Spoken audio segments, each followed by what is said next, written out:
See who shows up and see where the conversation goes. We have some friends. Klaas van Hoytsen and Jonathan Atkins. I'm just going to bring everyone in. Whoever wants to talk, join me.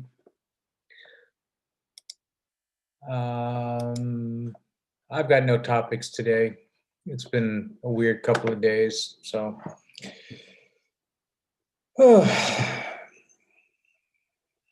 Actually, well, there is one topic that I think might be interesting to talk about. You know, I've been, hey, John. I've been mulling over Soho in the 80s the last couple of days. There's an opportunity that may mean that I change location sometime in the near future. And one of the things that I was thinking about is, you know, if I'm going to move somewhere with the gallery, you know, those kind of moves always bring a great opportunity for the change in vibe, if you will. And New York in the 80s, like Soho in the 80s, was a really magical place. You know, there was a degree of connection inside of the art world at that time, which, you know, I haven't seen much of anywhere else since then. I've seen similar forms of connection in different aspects of life, but not in the art world. And one of the spaces I was looking at recently reminded me of my dad's gallery on Green Street. Mm. So it was like in the most astonishing ways. You know, it's kind of an empty street with not much on it. There's a barber shop down the street and a yoga shop, whatever, yoga studio, and like a parking lot across the street from the space. So it's kind of like a desolate, empty place, but it's close enough walking distance to get there. And the space is just like this huge cavernous room, which is empty. And so, I don't know. It's like fate is tempting me or something. Leave Germany? Yeah, it'd be in Germany. I'm not going to leave Cologne. You know, I think Cologne is the right place to be right now. I asked you just. Well, I don't want to interrupt your thought. Please, I'm just. I asked you last time or 2 times ago, or emailed you about a dancer, whether you knew Ralph Farrington, or Ralph Paul Hayes, as he was known, but he is married to a Michael Krakow. Right, I remember now. I'm sorry, I haven't gotten back to you. My there's been some family stuff. Which I have bad news. At 4 this morning, I learned that he had passed. Oh. In Cologne. Oh, recently? This morning. This morning? Yeah. Oh, I'm sorry to hear that. Yeah, I mean, he was a major Broadway star, amazing. I photographed him 25 years ago, and probably one of the 3 dancers I've worked with who was absolutely a joy to work with. No pretense, no drama, no ego, but he was phenomenal. Oh. And just, anyway, I was just hoping maybe you would come across him, because he's been living in Cologne for over 25 years. Yeah, you know, it's a big town. It's a big town. There's a weird vibe right now. I don't know what it is. It's like, and I wrote on Facebook this morning, I said, you know, in Germany, we're just a few political decisions away from a revolution, which is, I don't know, just the general vibe right now is really, really, I don't know, oppressive, I think is the term.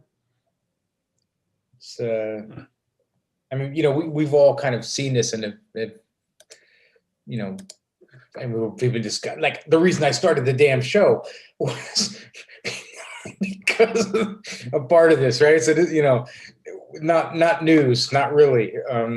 Hey, Pat. But nonetheless, it just seems like, I don't know. It's like, I can't put my finger on it. It's like weird vibes at the moment. So trying to, everyone's trying to keep their head on straight and keep things positive. Bit of good news. I have an appointment to get my first vaccine tomorrow. Bravo. Got mine this morning. Oh, excellent. Yeah, I'm in the category 2 because I'm a diabetic. So in Germany, what are they using? AstraZeneca? No, they've blocked AstraZeneca for anybody under 60 years of age. Yeah, it's political. Yeah, because they won't sell it. They won't sell the. It's crazy. Well, I'm 10 days away from getting my second one, so that's good. Yes. Sorry, I'm eating while on live television. Well, Are you still locked down in Cologne? We are, well, I actually can't even honestly tell you the answer to that question because we in Germany can't figure out how to make a decision on that particular topic.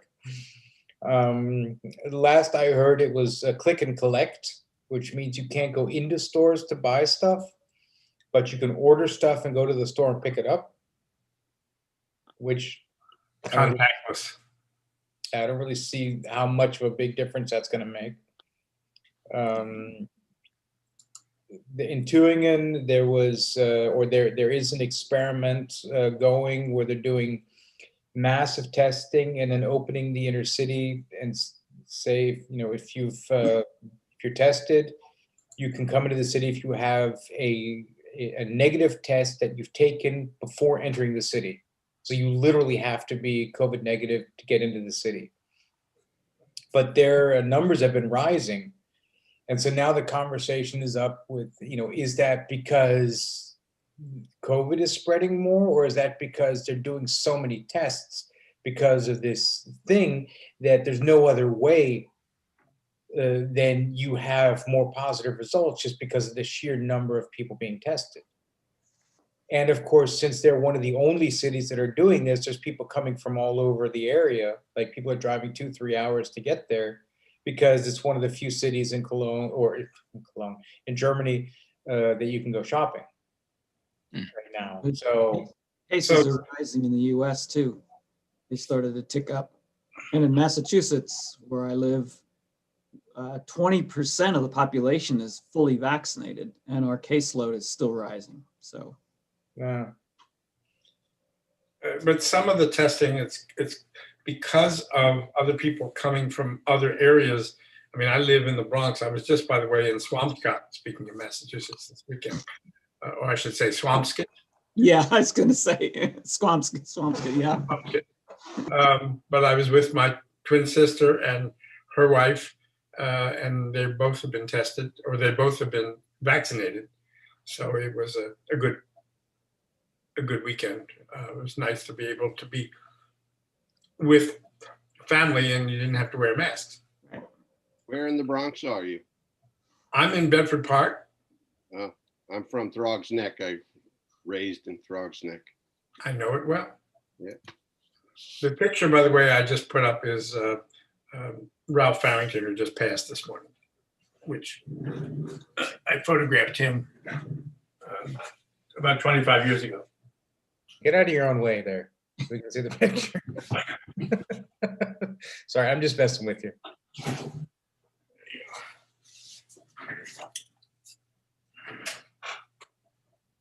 Jonathan, could you say that again? Your sound was cut off. Oh, That's a great picture, by the way. Yeah, it was when I was first. What did my sound about Ralph or about? That's Ralph Lamone. No. That. Lamone's name is Jose Lamone, but this is Ralph Farrington, known as Ralph Paul Hayes. He was a star in Your Arms Too Short to Box with God by Vanette. Good title. Vanette. What's her last name? But anyway, and he was just a major Broadway star, and just amazingly. I think of the hundreds of dancers I have photographed from time to time, he was one of three that was just had a personality that just flowed. No drama, no ego. It was just, I was devastated when I heard that he died this morning. So. And he's been living in Cologne for at least 30 years. Everyone should move to Cologne. It'll make the city better, and it's a great place to live. We have good beer. Is it cold in the winter though? That's what I want to know. No, we're the northernmost city of Italy. It's literally what people say because of the Rhine River, like the Rhine kind of always brings a relatively mild climate with it, just because it's constantly flowing through, and so Brings its own cold, but it doesn't get like Bavarian cold where you walk outside and your brain freezes. We don't get that. It's a good city. It's like architecturally incredibly ugly. I mean, ridiculously ugly. Was it destroyed during World War II and rebuilt? It was massively destroyed, and after the war, they didn't have a city planner who came in and tried to structure the planning. They basically said, if you have money to build, Go for it. yeah, which I think has its own merit. And one of the beauties of Cologne is actually its ugliness. As ridiculous as that sounds, but it's a very, very independent, very anachronistic kind of city. Like the styles compete in a very jarring way, which is kind of its own aesthetic. Yeah. It makes things like things are noticeable here if they are really noticeable. Yeah, Boston has a history of design by committee, so everything until fairly recently, everything tended to look the same. It got kind of boring architecturally. Yeah, that's horrible. It's like going through Ken and Barbieville kind of experiencing. Yeah, we have the brick thing going on, everything had to be red brick. Oh, right. Yeah, because if you have too much of it, then it's still beautiful. Not. Yeah, we've got this new style coming up here now where people are, speaking of brick, are designing buildings which have multiple facades in the same building. So they're using different segments of the building have different facade treatments, but not like lightly, like tonality changes or slight adjustments. I'm talking about like really big jarring changes. I saw a house which had one segment of it was white brick and the next was red brick and the next was gray brick. It's like you're looking at it like it's one building, guys. Sounds a little postmodern to me. Yeah, well, we only discover how bad architecture is 20 years later when we hate it. So you're like Belgium and the Netherlands, right? Cologne. Sorry, say again? Cologne is up near the Belgian and the Netherlands, isn't it? Well, yeah. By American standards, it's right next door. By European standards, like Brussels is 2.5 hours from Cologne. My wife's from Zurich, so we get over there a lot, and I've been into Germany, but never that far up. Yeah, Zurich's about, I think, like 6-7 hours from here by drive. So that's a bit of a longer trip. And so, yeah, I mean, it is kind of close. Like, yeah, we drive from Bonn, Cologne, Aachen into Belgium and then down to France. That's the route we take when we go to France because it's fast because of the autobahns. Go Yeah, through- between that and your train systems are all so much better than ours. I mean, getting around in Europe is a breeze compared to the Yeah. States. Yeah, although I've heard that apparently people are talking about making a high-speed railway network, like with individual Yeah, tracks. for decades. Yeah, they've been talking about it for at least 20 years. It'd be great though. I mean, who knows? This might be the one opportunity Yeah. right now. So California's been building one. California, they voted to fund it to citizens, and they've been sort of been fits and starts starting to build it. It's going to go from LA to San Francisco, but well, even that one that goes from Boston, New York to DC, the Alexa, I mean, the laws make it go slow anytime it's near a city of a certain population. So it's actually never Well, a high-speed train. the big problem there is the tracks were built 120 years ago, so they're Yeah. not designed for high-speed rail. So And Right. the second big problem is that the tracks are owned by Conrail. well, actually, Northeast Corridor is the only tracks that are owned by Amtrak. Oh, they are? Yeah, so that's the one exception. You're right, for most of the country, the rail operator, the freight operators Rail. own the tracks, but not the Northeast Corridor. Amtrak owns them. Well, we watched the tracks being built from Paris to Cologne for the Thalys. And, France has had the high-speed rail for quite a while. So the Yeah. Thalys is kind of, almost old shoe, if you will. And Germany upped their tracks to deal with the ICE train and also have specialized routes, like, for example, from Cologne to Frankfurt, where you can get from Cologne main station to Frankfurt airport in, I think, under an hour, which is extraordinary. But they literally had to build, like, they just cut a tube down the A3 and, built bridges and drilled tunnels and so on to make the trip super smooth. It's like, I think there's 2 stops that it can make. And if you take the express, then there's no stops. So it stops in Siegburg and then whoop, it's down in Frankfurt. And that's like 43 minutes, which is great. And then in Belgium, I they can't get into Manhattan that fast from where I live, and I'm only I was just going to say, it takes that long to get from like LaGuardia to Manhattan. yeah, well, depending on traffic, I've been in this taxi for that amount of time to get out of JFK and onto the the highway. Yeah. Get into the city, depending on how stupid the traffic is. But yeah, so and then they built this segment in Belgium recently, which reduced the time from 4 1/4 to 3 3/4 hour from Paris to Cologne.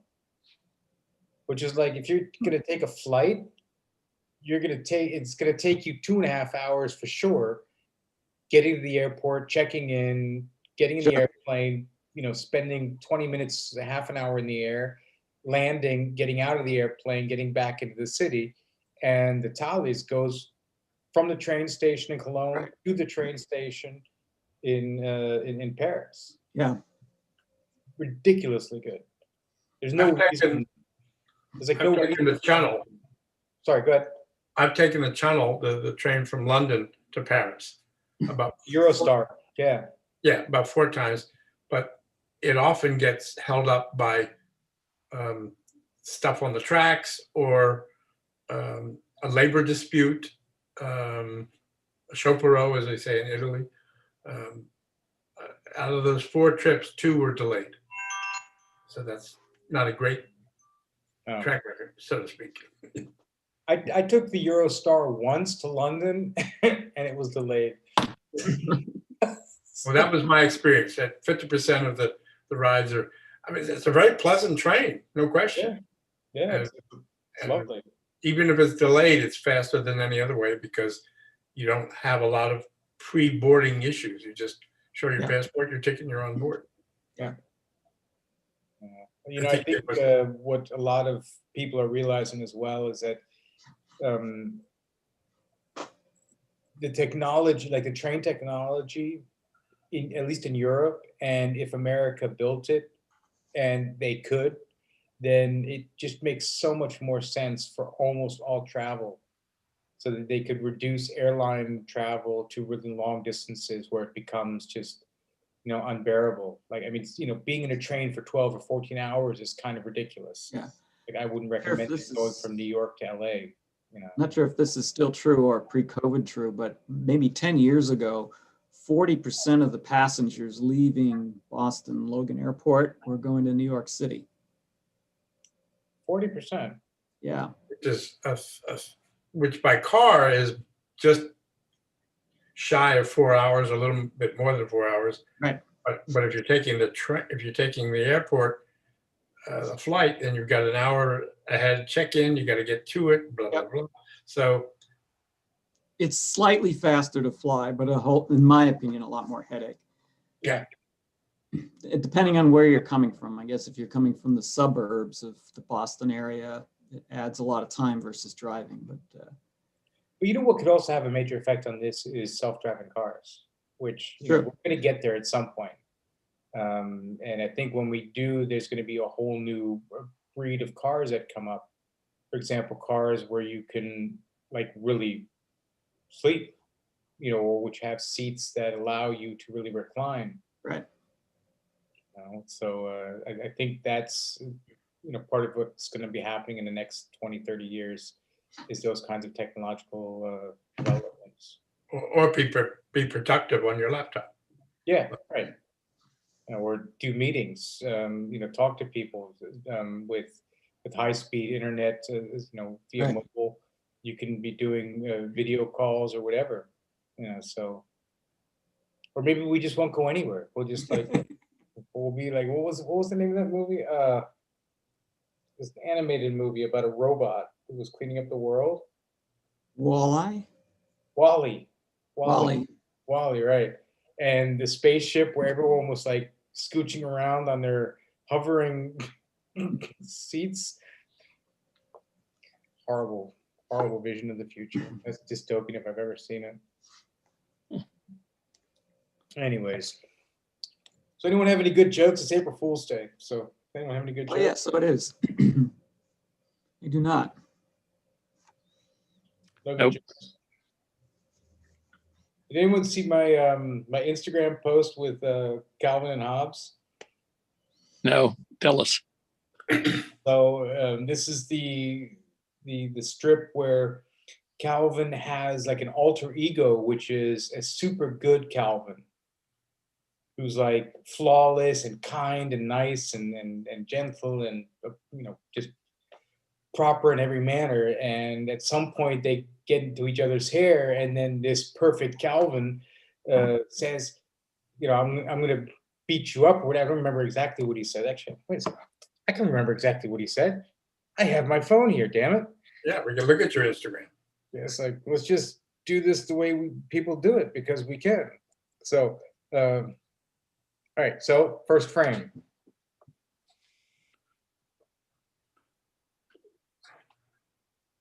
Everyone got it? Yeah. Okay.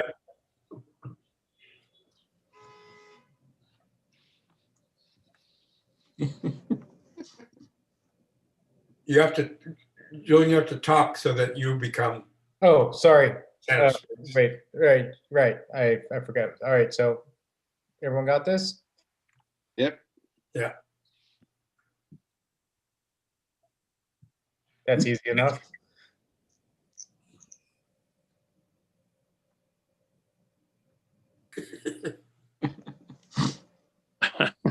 And I wrote as a comment, the end of cancel culture. Yeah, because Right. one of these topics that's been coming up of recent is, is not recently, but I think the conversation around the ending of cancel culture is becoming apparent. There was everyone knows the story from the Bible, like where Jesus says, the one who's without sin should throw the first stone, right? It's like a classic kind of, one of the fundamental issues of morality is that our arrogance can only be supported if we are free of guilt. or of association with the thing that we're claiming to be morally higher than. I think that's an interesting topic at the moment, because we've all, like, the kind of this leftist ideology of equal outcome, and all white people being inherently racist, and all of these topics that are coming up. I think we're running into a real issue that those theories don't really work in the long term. Like, the further back you step from the further back you step when looking at the fundamental ideals behind those theories, the more they fall apart. And it's a really dangerous thing. I mean, like, this is, of course, this is the wrong gremium of people. 5 white guys discussing this, right? Well, there is a history in Germany of that cancel culture. Yeah, there is. And I think what people are realizing is that we're complicated. People aren't as simple as the group identities that we tend to use, even in our everyday lives. The judgments we make about people. And then, I mean, all right. So this is me being a moderator. This actually relates deeply to photography, in how photography uses exactly those understandings, like how we use the camera and the image to activate or to speak with the preconceptions that people have about what they see, that we're using in the picture to make a point. Robert Frank was one who did a lot of this, where his work, he was kind of challenging the ideas of the Midwest, or the America of the time. John Cohen was another who was kind of challenging these ideals that we work with. So, anyways, I just brief tangent there. Cancel culture, dangerous thing. I'm no fan of it. I remember when the Me Too movement started up, and everyone was, hashtag Me Tooing everything. And I was like, I hope nobody out there uses this inappropriately, because the moment that somebody nefariously uses that tag to get something for their own benefit, that's not warranted, that's not actually what it was, but uses it just as kind of an excuse, that's going to lose all of its power. And that's exactly what happened. Exactly what happened. It was horrifying to watch. That's probably one of the main problems of the internet, and everybody having instantaneous access to publishing things, and just kind of posting their feelings one way or another without any type of filter of accountability, or just referencing and making sure things are true. I mean, you just put something up there and people just run with it. It's not exactly the same thing, but I think it's the mindset and the environment that exists in that world, so that what you're saying is more than likely going to happen. Yeah, it's the final curse of abstraction, cultural and social abstraction at its extreme, is a deeply dehumanizing experiment in language and in communication. And it's a real shame. I think the speed at which life has kind of to which life has accelerated, and to a very great degree, we've experienced a deceleration in the last year and a half through the pandemic and lack of travel, and lack of personal interaction and so on. But I think the speed has led to a level of not superfluousness, but a lack of depth. For no better way to put it, there's a lack of depth in our communication and our interest and our willingness to embrace and expand, and also to give people the benefit of the doubt, to understand that no one's perfect and that people come with greatness and with faults, and it's kind of you get the whole bag because people are kind of stuck together as a package. Well, all of the social media platforms are all designed to have a lack of depth and ability to have nuance. Momentary and quickly moving on to the next thing. Yeah, and both Twitter and Instagram don't even allow. I mean, you can't really put a long, thoughtful thing in those. And the news cycle for all of those is about 18 minutes. Wow. Yeah. Wow, 18 minutes. The life of stuff that's put on Twitter or Instagram in terms of its immediate impact. Yeah. Like a shorter lifespan than a fruit fly. Yes. Yeah. 15 minutes of fame, and that leaves you what, 3 minutes for a cup of coffee? Yes, that's good. I like that. Yeah. Yeah. At least the coffee will still be hot, right? Depends on how you make it. Yeah, that's maybe that's a thing that will change. I mean, things tend to become very similar if at a certain stage, like the news. I mean, the 18-minute news cycle, social media. There's things become very repetitive, very monotonous, and I'm really hoping that when the pandemic is past and we kind of all come out of our caves and get back on the street, that that there will be, I guess, a great awakening, if you will, like a great embrace, that everyone will kind of realize what it is that we've been missing in each other. These sessions that I do once a week with you guys, and this is as good as we can make it right now, right? Well, I think that's bound to happen, but the problem is, how long will it last? I mean, it's just, if we have that mindset that, okay, this is great, we all embrace each other again, and then bam, we're right back on to the next thing, and right where we were. Kumbaya doesn't last very long. Well, the one thing that I think will happen or has happened already and continues to happen is that a lot of the kind of vulture and parts of society have, stopped, because the feeding off of whatever they were feeding off of is no longer available. And so they can't be feeding off of that. And so we come back, and the people who then are there are the people who actually are invested in it, at least to a greater degree. I mean, everybody I can't say, but to a greater degree. And that's what I'm hoping, that for those of us in the arts, or in anything, that people will say, look, if I'm going to spend time doing something, I'm going to spend time doing something that I really believe in and I love. And so let me put my energy into that. And that's what makes great things happen.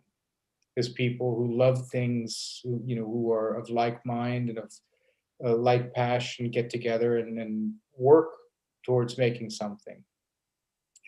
Jonathan, we were discussing this Soho in the 80s. Jonathan was the first on today, and I just started rambling about Soho in the 80s, where my dad's gallery was, down on Green Street in New York, and how that was really a shithole. I mean, Soho was just not a really nice place to be at that time,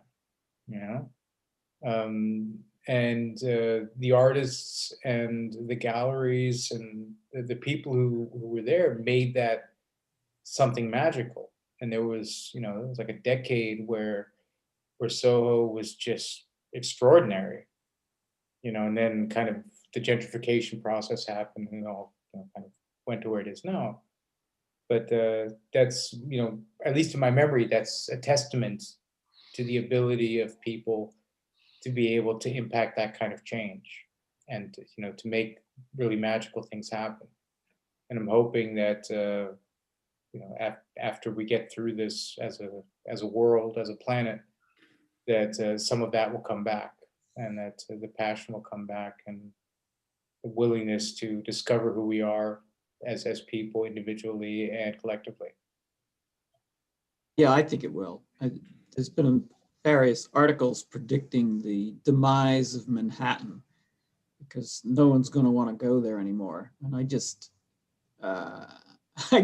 not buying it, because all the forces that have made humanity like cities all over the world, they're not going away all of a sudden because of one pandemic. So They said that after 9/11. They said it after the 2008 financial crash. And they said it, remember, in the 70s when New York was bankrupt and what's his name, Felix Rohatyn came in and, and all of that. They said it then, it's just not going to happen. It'll filter out people that have no reason to be in the city, and maybe they made their move north up to the upper counties and they won't go back, but a lot of people will flood back. Maybe Absolutely. Not flood back, but it'll go back to what it was. I think New York could experience a change in the way the city works. Yeah. One of the articles I read was that the huge office buildings, which are full, like multi-floor, full of people sitting in their cubicles doing work, that entire work process may completely have changed. So what do you do with those spaces? And that's going to be an interesting thing. Like, how can you re-envision the use of a city? Like, what do you do with those gigantic office spaces? How do you make them interesting or useful? Yeah, I think that there will be fewer people who need to go in or want to go into those office spaces, but I don't think it'll go away entirely. And if the financial pressure, what the landlords can get for those spaces eases, that might mean other organizations who were essentially locked out of doing something like that might decide they want to be there. So it's really hard to say. Well, right now, there's a greater number of people who are coming into areas like Harlem because the rent prices for apartments have plummeted. Right. So there is the ebb and flow happening. Yeah. There's a lot of people that move to Hudson, New York, or to Richmond, Virginia, but there's other people who are saying, hey, this is my time to come. Yeah. There's a nice piece in the press today about how wonderful it is to have solitude in a museum, because the crowds are not there, and this is exactly the time to go and commune with your favorite piece of art. Yeah, kind of like that. Times, right? Go to the MFA though, in Boston, and it was not as crowded as sometimes pre-COVID, but it was really crowded. I was not comfortable. I left. I enjoy the museum parties, and they're starting up now. Yeah, I'm hoping that all that life will come back, and we'll see. But well, the Museum of Modern Art had better up the quality of wine. yeah, but you can't. Before you go, that's all. It's bad form to serve good wine at an opening, because I mean you can't. It's almost like, because they talk about the wine and not the art. No, because like I did that once. I served really good wine at one opening. Didn't make a damn difference. Right. It made zero difference. It was really sales. I was like, sales didn't shoot up, Julian.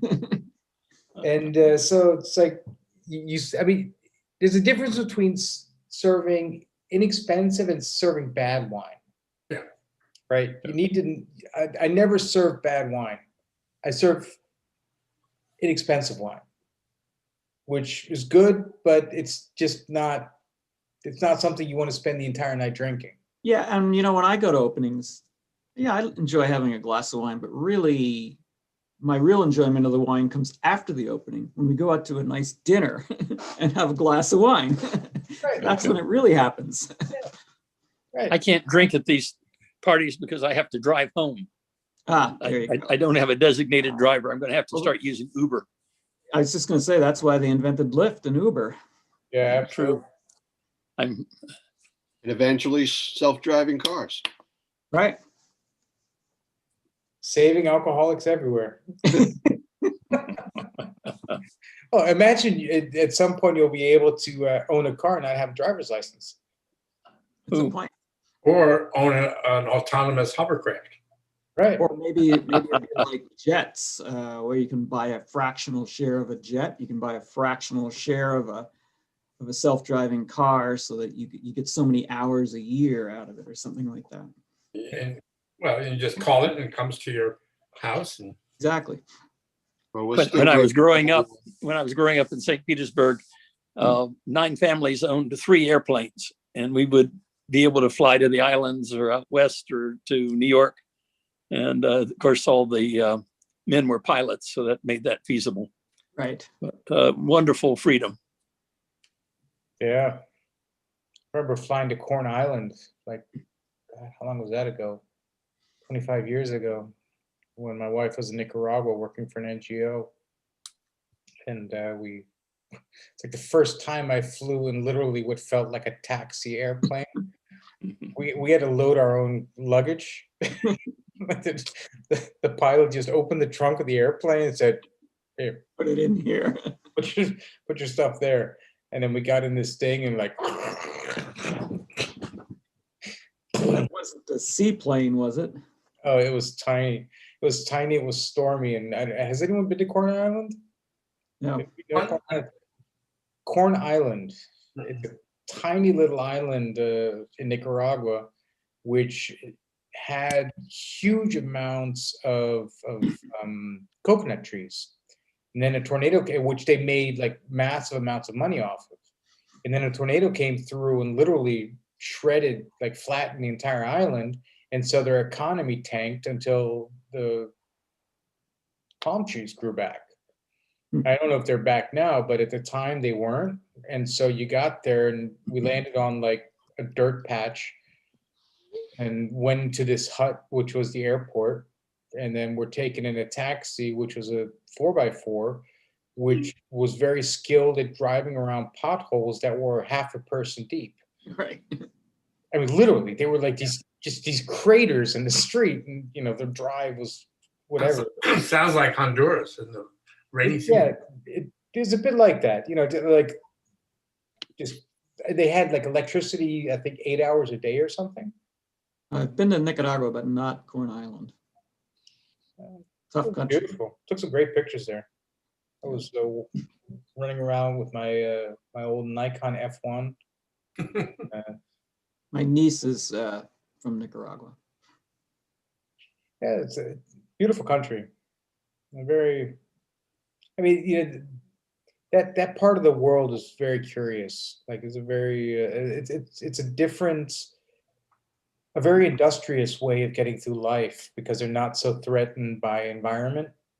Like there's no time in the year where if you sleep outside that you die. Yeah, that's not the same as in Canada where there's like only 3 months of the year where you don't die if you sleep outside. Right. Right. So I think the everyday danger of life is a bit different there. Well, yeah, it is different. I mean, insects and disease and other things instead of cold weather. Yeah, certainly. But those things, yeah, I don't want to diminish them. So I'll agree. But it's just a very different mindset, northern and southern. Yeah. Or equatorial maybe would be a better term, because if you go even further south, you have the same thing. Yeah. Echoed on the southern hemisphere. So our next exhibition in the gallery is going to be Rosalind Solomon. Anyone know Rosalind Solomon? I know We of had her. some in my law firm's collection. Don't know her work though well. Rosalind is an extraordinary woman. I met her for the first time in 1977 when she was sent by Lisette Modell to knock on my dad's door and ask for representation. And we've known her since then. She's a dear friend of my father's, and we have work, of course, from many, many, many years, decades and decades of working with her. She gave me the opportunity to work on a project of reproducing her contact archive of her larger negatives when she was working with a large format camera, I think. And quite extraordinary work. She started working originally doing portraits of dolls, which I thought was very interesting. She said that if she can't do a portrait of a doll, then she can't do a portrait of a person. Because the doll doesn't talk back. So she has to be able to do that first. And so she did. And, her photography is deeply rooted in curiosity. A student of Lisette Modell's. So, if you're not curious as a photographer after studying with Lisette, then you probably weren't listening in class or weren't drinking the Kool-Aid or both. But a great technician, a great eye, and a very, very human view of the world. A lot of, she took a picture of a woman nursing a lamb, like a Mexican woman who was nursing a lamb, which is one of those really weird pictures. Just very bizarre. We've got a portfolio that we're showing of photographs of women, where she photographed various women in, all over the world. She's traveled extensively. So she's taken photographs in many different cultures. And so we're very much looking forward to it. And because we don't know what's going on with the pandemic and opening times and closing times and all of that, one of the things that we're looking to do in this show is to have the gallery have kind of very specific representative images on the wall that are isolated so you can see the single image. This is the picture you're talking about? Yes. Yeah, well, I don't know which. right. Yep, there it is. Well, there, yeah.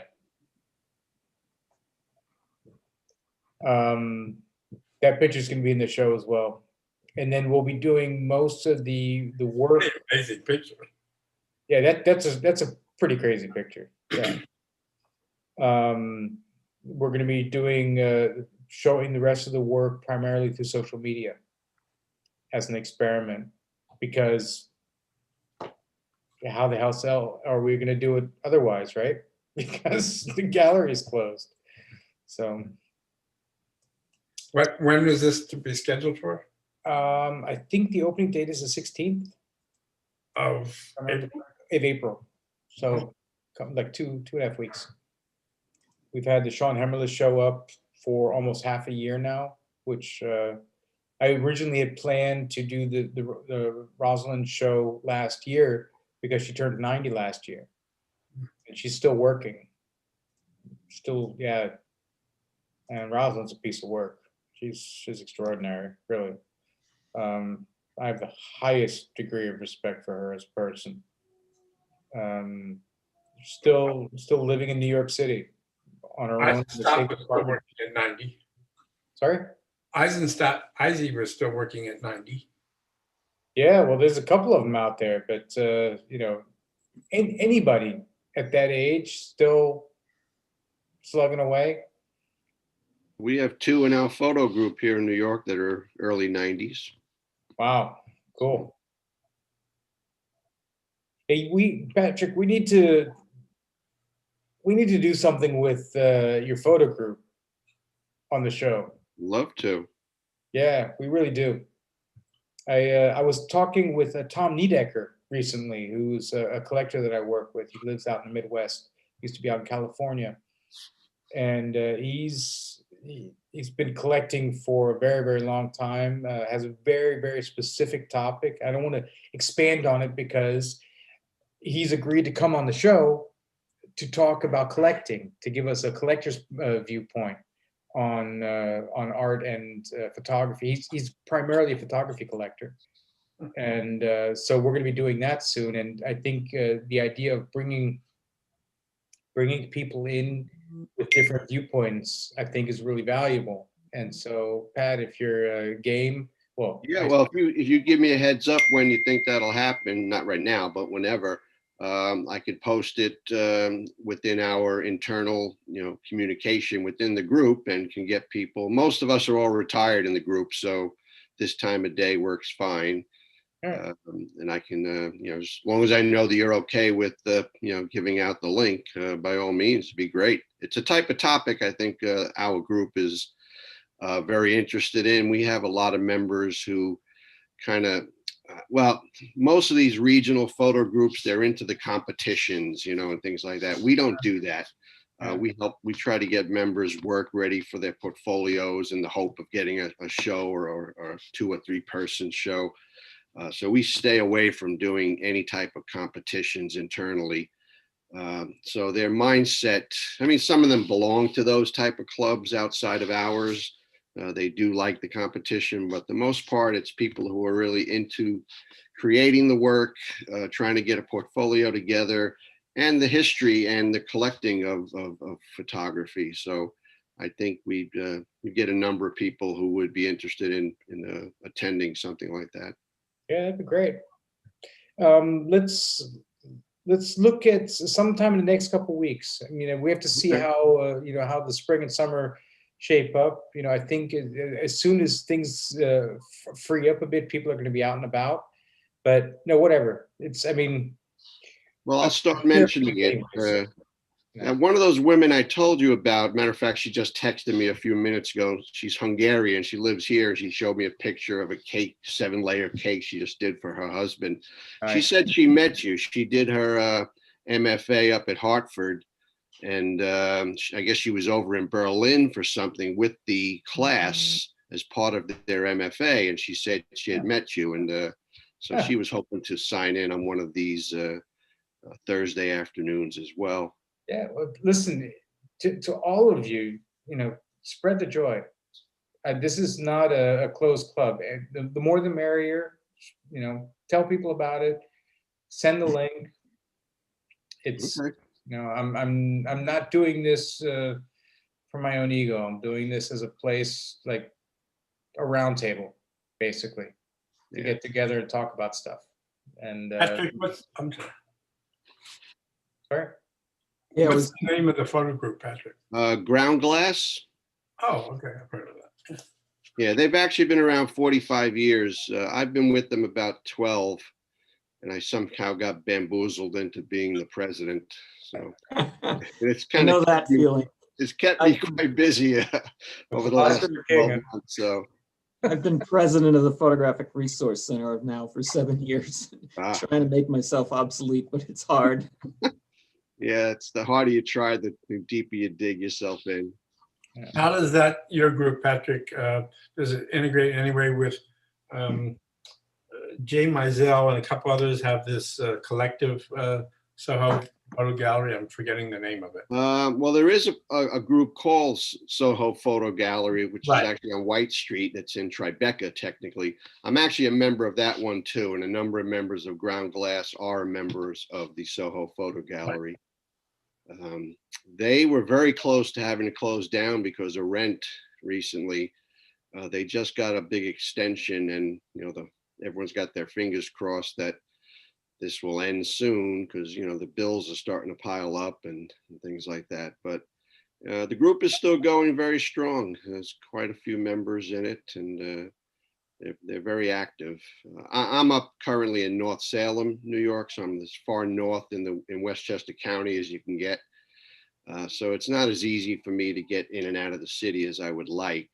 So I have to kind of determine whether I want to stay part of that group or not. But it is a very good group. They do tend to have a lot of photographers now who are more into social documentary, which not my thing. I mean, they're good at it, but um, I don't think that's how the group really got started, but it seems to be kind of where a lot of the members are going these days. And I'm sure it'll circle back around again to more of a fine art and things like that.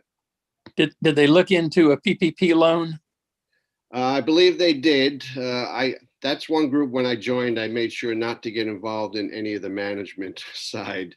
But yeah, they do have thankfully they have a good management there of people that really know the ropes, and they have the passion and they make the effort to do all of that. So that's been very helpful. Otherwise, they probably would have gone underwater by now. We just got forgiven on our PPP loan, so we're good. Good. Haven't there been 3 rounds of them? Have you been in there for all 3? There were essentially 2 rounds of PPP and then another affiliated program, which the affiliated program we weren't qualified for. I forget the technical reasons. And then this third, more recent PPP round, you had to show a decrease in revenue in 1 quarter of your choosing from the year before of at least 25%. And we were not able to show that because, in fact, our revenue has been quite stable through this, thank God. So we weren't eligible for this. It's just really important for organizations that can qualify to reach out for it. And it's made the difference of life and death for businesses and organizations of all types. Julian, you don't know about that, but it's like free money. Yeah. Well, we've actually been fortunate in that we're not totally dependent on revenue from events. That's a pretty small percentage of our budget. We're a membership and donation organization, and they've gone up for us. And nice. So we have more attendance on our online things than we normally would for our in-person things. So that's surprising to me. Although some things are sort of okay online relative to a live one, but some things are not as good. But we'll get back to it, as soon as COVID permits. Yeah, but I think we're gonna, Julian, I might have to tap your expertise in a separate conversation one day. We're gonna go, I think, to a hybrid model, like when we have an artist come to a lecture. I think we're gonna do a live thing, but also stream it, which we didn't used to stream it, but now people are used to that. And we have people coming from all over the world and all over the country. So we probably will want to keep doing that. It's benefited us at Ground Glass. We actually embraced it last April, and we're actually doing our regular monthly meetings that way. But we've also been doing special evenings where we're able to get speakers that we never could get before. Yeah, exactly. Because then we don't have to get them into New York or up into the suburbs. We had Eleanor Carucci speak for us, and she was in Brazil at the time. Yeah. So, it's great. Yeah. And we even have people out west who are just joining as attendees, and not that they're speaking, and they're getting involved in our monthly critiques and things like that. They're showing work. So we're considering a long distance membership when this is over. That may not prove feasible, but the whole Zoom thing is something we will maintain going forward when we go back. I think this technology is definitely here to stay, and I think it's been a real boon to a lot of people, and as it should be. Our ability to communicate over great distances with minimal ecological and time footprint is all worth it. And I think it's a technology that's, I remember when there was a time before the mobile phone, there was a time before everyone had a phone. And all these technologies have helped us to improve our lives in that way. So. Yes, I remember when the fax machine was seen as the greatest invention ever. Oh, yeah. I had trouble this week finding someone with a fax machine. I needed to use only a fax machine, and I had to go finally to my condo management office. Yeah, they still had one, but I think financially, won't ask for a mimeograph machine. You don't want to. Oh yeah, one of those. I remember when teletype. I remember when teletypers for the news services and newsrooms was the constant clatter you Oh, heard. yeah. Yeah. Now it's just a constant email. Emails, right. Bing, Yeah. bing. Yeah, that happened in the fax machine, you know, it just get filled, people faxing 40-page documents that had been faxed 6 times already, so you couldn't read them and, you know, that sort of thing. Resolution. I remember carbon paper. Yeah. Yes. I remember the runoff machine at school, where the teacher would Mimeograph. You just sniff the Yeah, paper. yeah. You get a buzz from sniffing the paper. Exactly. I All right, remember. guys. Well, it was lovely. Julian, before we go, could you tell me something?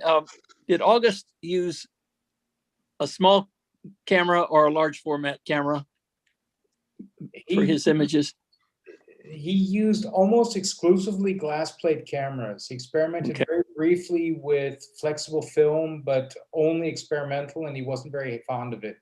He had a number of different studio cameras depending on the shoot that he was taking, from about this size to about this size.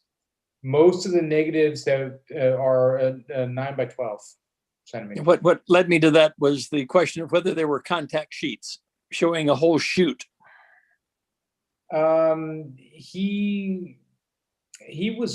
August was very specific with his cropping, and looking at August's cropping over time is a real introduction into the understanding of the meaning of space around the object. His earlier croppings were almost all very tight to the subject. And later in life, he started to expand on that cropping, which is why it's been such an interesting challenge to figure out the right cropping of a given image, because you really can't tell. And the fact that it wasn't him and his son and his grandson who changed the cropping, but he himself who changed it, speaks a lot to the fact that pictures do evolve over time. So And it speaks actually very specifically against the idea of the vintage being the most powerful, because if August was changing the cropping at the end of his life, it wasn't because he was getting worse, it's because he was getting better. right, right. So anyways. I was just able to get a Herbert List contact sheet for one of the images that I especially like and can't afford. But I got the whole contact sheet with who knows 18 or so images on it, and I like that. Yeah, well, you know, contact sheets are, you know, what did my dad say? He said, you know, if reading the negative archive, you know, which effectively is a stack of contact sheets or individual contact if you're working with large negatives, reading or going through the negative archives of a photographer's work is like reading their life story. And it's a very different thing than looking at the selects for exhibition or for production. And both of those experiences have meaning, but they're very different meanings. My brother used to tell me that I never needed a shrink. All I had to do was look at all my contact sheets. That's right.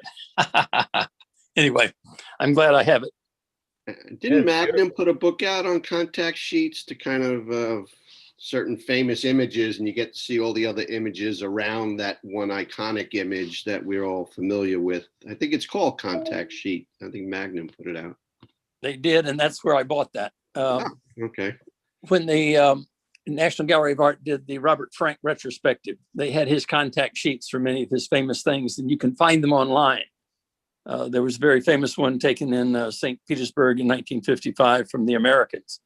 And my law firm gave that to the museum. And then the question was, you know, we want to know more about it. And I was able to find the tear sheet, the contact sheet. And it's very fascinating to find how he selected the image that's become so famous.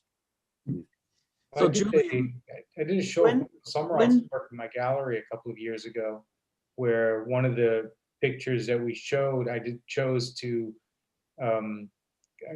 show the contact sheet with his red grease pencil circle around it, and I ended up showing it by taking a piece of pergamene. I don't know what the English word for pergamene is. It's oh yeah. Just got the loop. Yeah. I cut out a window in. It's like a wax paper. Mine's smaller. That you put negatives in or Oh. contacts in. Glassine pack. Glassine. Thank you. Glassine. In German, it's called pergamene.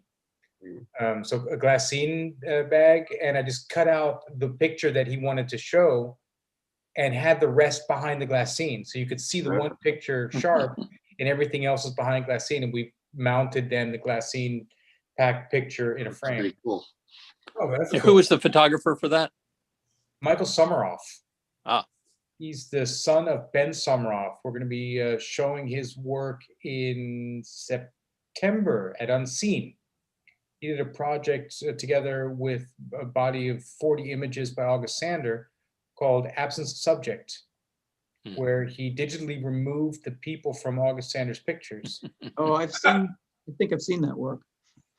Really, really fascinating project, because the way I hung the show, or the way I hang the show, I do an emotional curve through the pictures with people and without, and they're not hung the same, because Sander's pictures without the subject are very different pictures, of course, but they're not different in the simple way of, oh, well, the person's missing, so the picture is useless. You see that a lot of the pictures, if there's a background, then it's very intentional, and it looks very intentional. So Julian, I'm curious, you said that August started to change his croppings and Yes. allowing for more negative space, we'll call it. When historically was that coming into his mind? I'm just sort of curious if he was responding to what was going on in the art world. Was that like between the wars, or kind of? August was never really worried about the art world, so that wasn't an impact that was playing a role. Gunter Hard to was, not be influenced by it, whether you paying close attention or not. well, what it ended up being is there's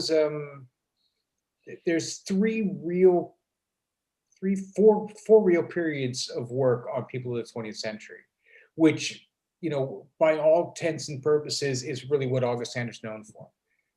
The rest is there. I know about it, but no one else, or very few others know about it. And so it doesn't really warrant a conversation at this stage in history. The first was the, teens and 20s and maybe early 30s, where the real intellectual development of the project came to be. It was the time when he was dealing with the people in the Cologne progressives. Dadaism, communism was, this ideology that was coming up, industrialization, socialism. So there's all these kind of ideas, and the mechanics of the camera at that point also leading to the first really strong stages of abstraction in painting, because the technology was there long enough to start making that kind of impact, so that painting could remove itself from its requirement as a documentarian method of work, and could start moving completely into the creative processes. So at that time, we have this first initial development of how to formulate the ideas into the photographic medium, into a formalization or a technique. Then we have the period between 33 and 36, 38, 40 maybe. Like 36, his book was banned on this site, which that book was published in 1929. It was banned in 1936. So this is the time when Germany was doing a dramatic transformation from being a very open society, Weimar Republic, into a holy shit, our economy is tanking, to someone needs to save us, and oh, there's this guy named Adolf, he can save us. And so all of that happened with all the parallel construction sites that went along with it. So we have that phase. Then we have a cut in the work on the project. Not completely, but at least in terms of his open communication about it. So he stopped working on it mostly during the war. I mean, I think he was still mulling it over and doing individual pictures, but very, very little. And then we have the period post-war, which is where like 40, 46, 45, like in 45, most of his negatives were destroyed, and he was very upset about it, because he said to his family, you know, if you had just done as I told you and just every week just taken pictures, put as many as you can in your bags and bring them to me, then I'd have them. And now I don't have them. So he started going through the project again, mulling through not the pictures that he was missing, but the positions in the structure of the project that he was missing, that he didn't have pictures for, where he knew he had them or had them, and they were gone. And he realized that there was a number of these pictures that he couldn't take anymore because of the social changes in Germany. Because Germany, after World War II, the first thing they did is completely change the way they look, completely change the way they act.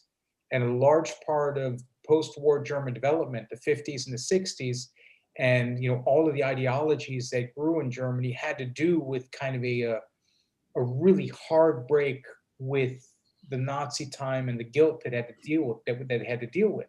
And that was an extraordinary guilt. And so, we can't even blame them for it, but you have to deal with it somehow. So at that time, August was working extensively on finishing his project, and he worked on it till the end of his life. He just didn't finish it. So those are the four major phases. And in those phases, he re-looked at his work. In the beginning, he was very much focused on the preliminary philosophical rendering of the ideology of the work, very much in line with the idea of removing the individuality from the person and trying to create images of types, of classes of people. That's, Becherschule, that's what they were so enamored with, is the fact that August was capable of photographing a baker that literally looked like you would look at the guy and be like, that's a baker, that's a painter, that's a farmer. And it was so ideologically perfected in the rendering inside of society at the time that you really couldn't mistake the person for anything other than that particular role. And the very simple labels of lawyer, nurse, servant, bricklayer, all these things, they very much enforced that. And that came out of that time already, that they didn't want to put the names, or August didn't want to put the names of the people. He wanted them to represent something inside of a structure. And the structure existed in the 20s already, which is very important. He altered it a bit after the war. He said in letters that he realized that there are parts of society that were that he had forgotten or that he didn't properly represent, and so we had to alter the structure of the project to bring those people in. And those were the Jews, the Nazis. He separated from the soldiers, the foreign workers, and the last people were always in there, because that was, Portfolio 45 was in there from the beginning. Speaking like, he has two pictures of two dead people, and he calls them matter. The title of the pictures is Matter. So at that point, he's already discussing things about his understanding of what a person is. The soul of the person for him was more important than the body. Saying that when the body is when the person's dead, then the actual person is no longer there, and it just becomes matter. And this goes back to earth, and that ties then the loop back to the beginning, where the farmer is then the root of society, and the most the foundational portfolio is the farmer. So they become the most important part in their ursprünglich is the German word for it. It's such a great word. Ursprünglich is something that comes that is required at the absolute foundation of something. Is wrapped up. All that is wrapped up into a single word, ursprünglich, in German, which is why it's such a great word. Sorry. So that's sort of like similar to Gestalt. Gestalt, yeah. Gestalt is another one of those great words. So sorry, that was my micro off the cuff lecture about that particular topic. Thank you. I have two quick questions. One, Julian, do you have any idea whether the Fotografiska photo museum here in Manhattan is going to survive? I mean, they obviously have lots of money, at least from Sweden anyway. I have no intel on the survival rates of any museums. Okay. I've had various discussions with different directors of museums. I know that that all museums generally have patrons who are interested, and that the scissor of wealth accumulation to wealth loss, there's a point at which it shifts and it goes either direction wealth accumulation or wealth loss. And generally the patrons tend to be the ones in the wealth accumulation level. So I'm not overly concerned, because I think that people are, when it becomes prudent, I think the people who are interested in supporting the culture and have had the advantage of being able to collect money during this pandemic and, you know, hoard money during the pandemic are going to be willing to support us. But Fotografiska's model is being a profit making and not a nonprofit, but they still have, do they still have patrons? I didn't know that they were even. No, I don't know. Okay. Yeah, my other quick question is, Yes. I am organizing 20 years of all my black and white negatives, and I have contact sheets galore. Is there an Excel template that pre-exists that I don't have to reinvent the wheel to create an index of all my contact sheets and all my without putting in actual pictures? Just I need just a list of with all the variations of the theme of every photo assignment since 1970 on. Is there anything that exists that's already been designed for photographers and that type of thing? So these are not scanned, I take it. They're just in sleeves. Yes. Well, they're contact sheeted, but they're all in sleeves. Yes. I was just going to say, that's what's wonderful about Lightroom. It's the most fantastic database system. I agree. It requires scanning everything. That's a lot of work. Well, I could scan a picture of each one. I mean, I have a Nikon Cool Scan. I could scan a representative image and then just keep adding a whole bunch of data and keywords to, and there's a thought. I hadn't thought about using Lightroom for this whole pile, but I've got to, I've got to make an index to begin with, just in longhand to find out, because I mean, for me, Lightroom is 2/3 of its purpose is an organizational tool, you know. Yeah, and I use Lightroom. I have 150,000 pictures in Lightroom, but it's all ever since I moved to digital cameras. There's a company called Digital Silver Effects who just did Elliot Erwitt's entire archive. They just did a webinar the other night. I'll see if I can get the link. But Digital Silver Effects, the owner's name I think is Eric. Eric Luden. Yes. Eric Luden, and yes, it's actually, his firm is actually called Digital Silver Imaging. And Imaging, yes. yeah, he did And work. what's They're in Massachusetts, I believe. Yeah, they're right up the road from me. They're really good people. Eric's last name? Luden, Luden, but DSI Imaging, you know, Digital Silver Imaging. And what are they scanning negatives by the zillions, or what? I believe it's a new service they're offering. Yeah, So they scan, their original business is direct to silver, digital to silver. They have machinery that prints directly onto silver gelatin paper, but they also do standard digital printing and scanning and all sorts of services. I've had also, I use Capture One. Oh yeah. The cultural heritage version of Capture One, which is quite powerful as well, and may be interesting to at least have a look at because you can, like I work with an 80 megapixel digital back when I do reproductions of work. And if you get the rig set up right, you can auto crop or auto clip your images. Like it's capable of doing that. Just senses the edge. Yeah. So Well, you this could webinar the other night, they mentioned they were incorporating Capture One into the program that they're using, and they mentioned this cultural heritage that you just mentioned. Yeah. And It's they had great. said it's kind of an expensive proposition, but if you're doing something of that nature, it's the way to go. It's, you know, if someone's just trying to do their family pictures, you know, snapshots.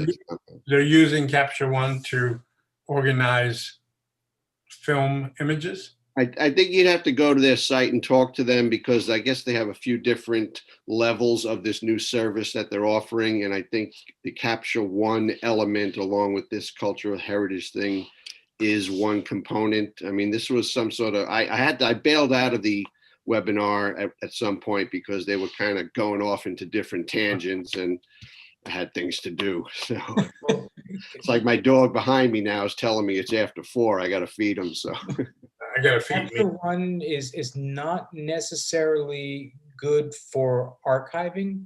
Lightroom is much better for that. Yeah, and I have Lightroom is really quite extraordinary on that front in terms of being able to structure visual and metadata. What Capture One is very, very good at is capturing imagery and processing it. So, you know, you can, the way you output images, the way you name images, the way you batch process images, what automations happen, and so on.